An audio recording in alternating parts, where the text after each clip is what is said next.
Hi friends. நண்டு வந்து சளிக்கு ரொம்ப நல்லது, அது நம்ம எல்லாத்துக்குமே தெரியும். அது கூட முருங்கைக்கீரை சேர்த்து இன்றைக்கி நான் ஒரு நண்டு சாறு மாதிரி செய்ய போகிறேன். சின்ன வெங்காயமும் கூட சளிக்கு ரொம்ப நல்லது. நான் ஒரு கப் அளவு எடுத்திருக்கேன். சின்ன வெங்காயத்தை வந்து இந்த மாதிரி கொரகொரன்னு அரைச்சி அதை சேர்த்துக்கிட்டேன். இங்கே பாருங்கள், இந்த மாதிரி கொரகொரன்னு அரைச்சிருக்கேன். அப்புறம் 2 தக்காளி அதையும் பிசைஞ்சு விட்டுட்டு இதுக்கு வந்து மசாலா வந்து ரொம்ப சிம்பிள் தாங்க.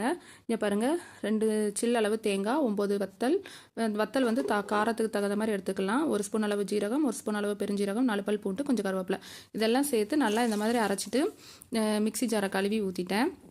நம்ம கிரேவி மாரி வேணும்னா மிக்ஸி ஜாரை மட்டும் கழுவி ஊற்றி அந்த தண்ணியை வச்சு கொதிக்க வச்சு இதேமாரி வைக்கலாம். இல்லை நம்ம தண்ணியாக வேணுங்கிறனா கூட கொஞ்சம் தண்ணி ஊற்றிக்கலாம். நான் இன்றைக்கி கொஞ்சம் சூப்பு மாதிரி வேணுங்கிறதுனால கொஞ்சம் தண்ணி அதிகமாகவே ஊற்றிருக்கேன். நல்லா ஊற்றி கொதிக்க விட்டுட்டு மசாலா ஸ்மெல்லாம் போனதும் இறக்குற நேரத்தில் முருங்கைக்கீரையும் போட்டு முருங்கைக்கீரை வெந்ததும் நம்ம வந்து இறக்கிடலாங்க. இது வந்து சூப் மாதிரி குடிக்கிறதுக்கு டேஸ்ட்டாக இருக்குங்க.